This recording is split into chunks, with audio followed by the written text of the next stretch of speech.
آپ نے مجھے پہچاننے میں غلطی کی، موبی نے کانپتی ہوئی آواز میں کہا۔ میرے ساتھ اور کوئی لڑکی نہیں ہے۔ آپ کون سی 6 لڑکیوں کی بات کر رہے ہیں؟ سلطان ایوبی نے کہا، مجھے خدا نے آنکھیں دی ہیں اور خدا نے مجھے ذہن بھی دیا ہے جس میں وہ چہرہ نقش ہو جاتے ہیں جنہیں ایک بار آنکھ دیکھ لیتی ہے۔ تمہارا چہرہ جو آدھا نقاب میں ہے میں نے پہلے بھی دیکھا ہے۔ تمہیں اور تمہارے اس ساتھی کو خدا نے اتنا ناقص ذہن دیا ہے کہ جس کام کے لیے تم آئے تھے تم اس قابل نہیں۔ سرائے میں تم دونوں خامند اور بیوی تھے، یہاں آ کر تم باپ اور بیٹی بن گئے، مگر تم ہو کچھ بھی نہیں، اور تمہارا ایک ساتھی باہر گھوڑوں کے پاس کھڑا ہے، وہ تمہارا نوکر نہیں، اسے گرفتار۔ یہ کمال علی بن سفیان کا تھا۔ اسے موبی نے بتایا تھا کہ وہ سرائے میں ٹھہرے ہوئے ہیں۔ وہ ان دونوں کو اپنے کمرے میں بٹھا کر باہر نکل گیا اور گھوڑے پر سوار ہو کر سرائے خانے چلا گیا تھا۔ سرائے والوں سے اس نے ان کے حلیے بتا کر پوچھا تو سرائے والوں نے بتایا کہ وہ میاں بیوی ہیں اور ان کے ساتھ ان کا نوکر ہے۔ اسے یہ بھی بتایا گیا کہ انہوں نے بازار سے کچھ کپڑے بھی خریدے ہیں جن میں لڑکی کا برقع نما چوغا اور جوتے بھی تھے۔ انہوں نے علی بن سفیان سے کہا تھا کہ وہ میاں بیوی ہیں۔ اس نے اور کوئی تفتیش نہیں کی، ان کے کمرے کا تالا توڑ کر ان کے سامان کی تلاشی لی۔ اس سے چند ایسی اشیاء برآمد ہوئی جنہوں نے شک کو یقین میں بدل دیا۔ علی بن سفیان سمجھ گیا کہ سلطان ایوبی سے ان کا تنہائی میں ملنے کا مطلب کیا ہو سکتا ہے۔ اس نے ان کے گھوڑے بھی دیکھے تھے، اعلیٰ نسل کے تیز رفتار گھوڑے تھے۔ سرائے والوں سے ان کے گھوڑوں کے متعلق پوچھا گیا تو اس نے بتایا کہ یہ تینوں مسافر اونٹوں پر آئے تھے اور یہ گھوڑے لڑکی نے یہ کہہ کر منگوائے تھے کہ نہایت اچھے ہوں اور تیز رفتار ہوں۔ سرائے والے نے یہ بھی بتایا تھا کہ لڑکی کا خاوند گونگا ہے اور نوکر بھی گونگا معلوم ہوتا ہے، وہ کسی سے بات نہیں کرتا، دراصل وہ بھی یہاں کی زبان نہیں جانتا تھا۔ علی بن سفیان نے واپس آ کر دیکھا کہ اجلاس ختم ہو گیا ہے تو وہ سلطان ایوبی کے پاس چلا گیا، اسے ان کے متعلق بتایا اور وہ کہانی بھی سنائی جو لڑکی نے اسے سنائی تھی۔ پھر سرائے سے جو معلومات اس نے حاصل کی تھی اور ان کے سامان سے جو مشکوک چیزیں برآمد کی تھی وہ دکھائیں، اور اپنی رائے یہ دی کہ آپ کو قتل کرنے آئے ہیں، آپ سے تنہائی میں ملنا چاہتے ہیں۔ انہوں نے یہ منصوبہ بنایا ہوگا کہ آپ کو قتل کر کے نکل جائیں گے۔ جتنی دیر میں کسی کو پتہ چلے گا اتنی دیر میں وہ تیز رفتار گھوڑوں پر سوار ہو کر شہر سے دور جا چکے ہوں گے، اور یہ بھی ہو سکتا ہے کہ یہ لوگ آپ کو اتنی خوبصورت لڑکی کے چکر میں ڈال کر خواب گاہ میں قتل کرنا چاہتے ہوں۔ سلطان ایوبی سوچ میں پڑ گیا، پھر کہا، انہیں ابھی گرفتار نہ کرو، میرے پاس بھیجو۔ علی بن سفیان نے انہیں اندر بھیج دیا اور خود سلطان کے کمرے کے دروازے کے ساتھ لگا کھڑا رہا۔ اس نے محافظ دستے کے کمانڈر کو بلا کر کہا، ان دونوں گھوڑوں کو اپنے گھوڑوں کے ساتھ باندھ دو اور زینے اتار دو، اور ان کے ساتھ جو آدمی ہے اسے حراست میں بٹھا لو، اس کی تلاشی لو، اس کے کپڑوں کے اندر خنجر ہوگا، وہ اسے لے لو، ان احکام پر عمل ہوگا۔ کمانڈر نے کہا، میگنا ماریوس کا ساتھی گرفتار ہو گیا، اس سے ایک خنجر برآمد ہوا، گھوڑوں پر بھی قبضہ کر لیا گیا، اور جب انہیں سلطان ایوبی کے کمرے میں داخل کیا گیا تو باتوں باتوں میں سلطان نے ایک سکہ فرش پر پھینک کر یقین کر لیا کہ یہ شخص بہرا نہیں۔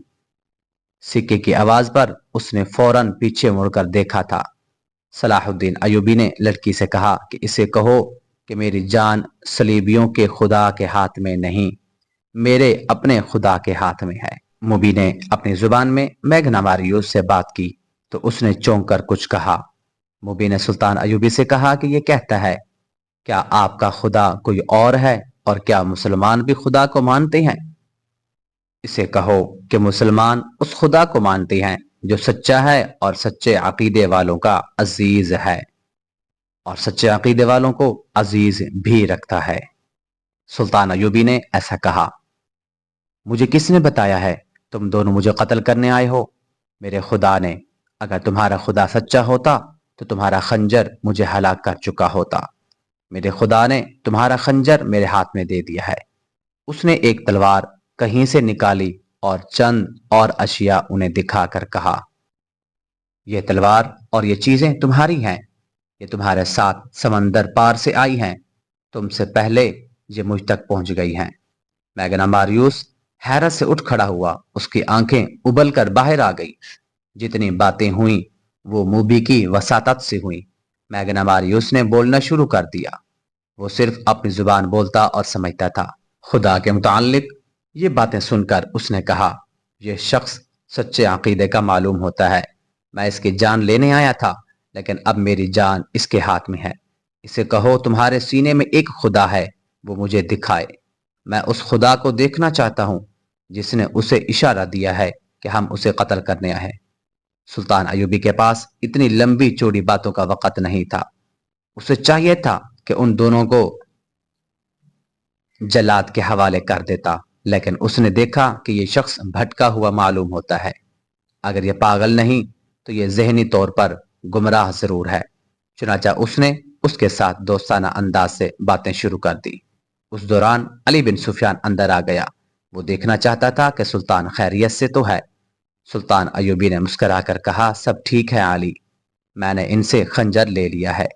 علی بن سفیان سکون کی آہ دھر کر باہر چلا گیا۔ میگنا ماریوس نے کہا، بیشتر اس کے کہ سلطان میری گردن تن سے جدا کر دے، میں اپنی زندگی کی کہانی سنانے کی مہلت چاہتا ہوں۔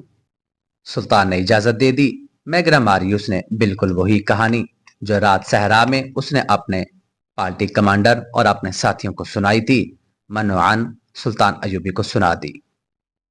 اب کہ اس نے صلیب پر لٹکتے ہوئے حضرت عیسیٰ علیہ السلام کے بت، کنواری مریم کی تصاویر اور پادریوں کے اس خدا سے جس سے وہ پادری کی اجازت کے بغیر بات بھی نہیں کر سکتا تھا، بیزاری کا اظہار اور زیادہ شدت سے کیا اور کہا، مرنے سے پہلے مجھے خدا کی ایک جھلک دکھا دو۔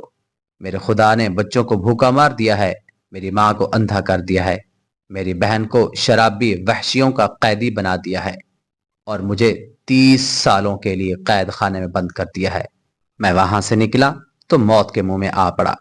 سلطان، میری جان تیرے ہاتھ میں ہے، مجھے سچا خدا دکھا دے، میں اس سے فریاد کروں گا، اس سے انصاف مانگوں گا۔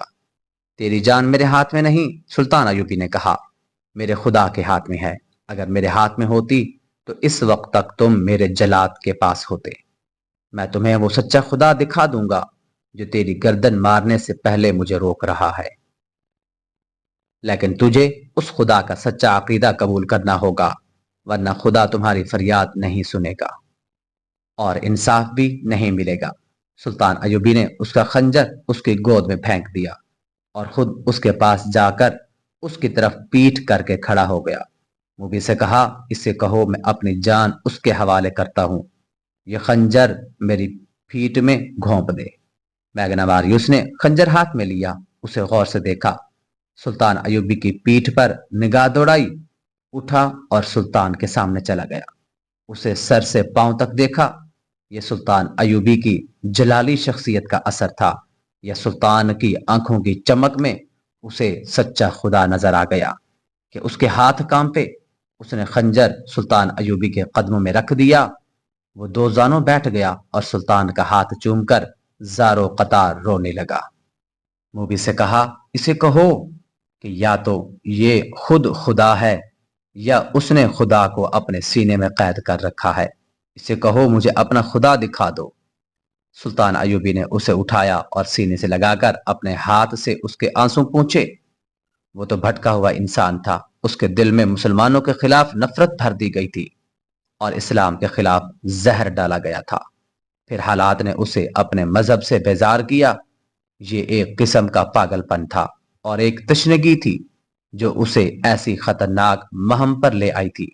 سلطان ایوبی اسے بے گناہ سمجھتا تھا، لیکن اسے آزاد بھی نہ کیا بلکہ اپنے پاس رکھ لیا۔ موبی باقاعدہ ٹریننگ لے کر آئی تھی اور مفرور جاسوسہ تھی۔ یہ وہ 7ویں لڑکی تھی جس نے صلیبیوں کا پیغام سوڈانیوں تک پہنچایا اور بغاوت کرائی تھی۔ وہ ملک کی دشمن تھی، اسے اسلامی قانون نہیں بخش سکتا تھا۔ سلطان نے اس موبی لڑکی کو اور اس کے ساتھی کو علی بن سفیان کے حوالے کر دیا۔ تفتیش میں دونوں نے اقبال جرم کر لیا اور یہ بھی بتا دیا کہ رسل کے قافلے کو انہوں نے ہی لوٹا تھا اور لڑکیوں کو بھی انہوں نے آزاد کرایا اور محافظ دستے کو ہلاک بھی کیا اور والیان اور اس کے ساتھیوں کو بھی انہوں نے ہلاک کیا تھا۔ یہ تفتیش 3 دن جاری رہی۔ اس دوران میگناماریوس کا دماغ روشن ہو چکا تھا۔ ایک بار اس نے سلطان ایوبی سے پوچھا، کیا آپ نے اس لڑکی کو مسلمان کر کے حرم میں داخل کر لیا؟ سلطان ایوبی نے جواب دیا، آج شام کو اس سوال کا جواب دوں گا۔ شام کے وقت سلطان ایوبی نے میگناماریوس کو ساتھ لیا اور کچھ دور لے جا کر ایک احاطے میں لے گیا۔ لکڑی کے 2 تختے پڑے تھے، ان پر سفید چادریں پڑی ہوئی تھی۔ سلطان ایوبی نے چادروں کو ایک طرف سے اٹھا دیا، میگناماریوس کو دکھایا۔ اس کے چہرے کا رنگ بدل گیا۔ اس کے سامنے موبی کی لاش پڑی تھی اور دوسرے تختے پر اس کے ساتھی کی لاش۔ سلطان ایوبی نے موبی کے سر پر ہاتھ رکھ کر پیچھے کھینچا تو گردن کندھے سے جدا تھی۔ اس نے میگناماریوس سے کہا، میں اسے بخش نہیں سکتا تھا۔ تم اسے اپنے ساتھ لائے تھے کہ میں اس کے حسن اور جسم پر فدا ہو جاؤں گا، مگر اس کا جسم مجھے ذرا بھر اچھا نہیں لگا تھا۔ یہ ناپاک جسم تھا، یہ اب مجھے اچھا لگ رہا ہے۔ اب جب کہ اس جسم سے اتنی حسین شکل و صورت جدا ہو چکی ہے، مجھے یہ بہت اچھی لگ رہی ہے۔ اللہ اس کے گناہ معاف کرے۔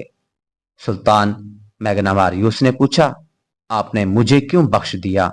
سلطان ایوبی نے جواب دیا، اس لیے کہ تم مجھے قتل کرنے آئے تھے، مگر یہ میری قوم کے کردار کو قتل کرنے آئی تھی، اور تمہارا یہ ساتھی بھی سوچے سمجھے منصوبے کے تحت بہت سے لوگوں کا قاتل بنا، اور تم نے میرا خون بہا کر خدا کو دیکھنا چاہا تھا۔ چند ہی دنوں بعد میگناماریوس سیف اللہ بن گیا، جو بعد میں سلطان ایوبی کے محافظ دستے میں شامل ہوا، اور جب سلطان ایوبی خالق حقیقی سے جا ملا تو سیف اللہ نے زندگی کے آخری 17 سال سلطان ایوبی کی قبر پر گزار دیے۔ آج کسی کو معلوم نہیں کہ سیف اللہ کی قبر کہاں ہے۔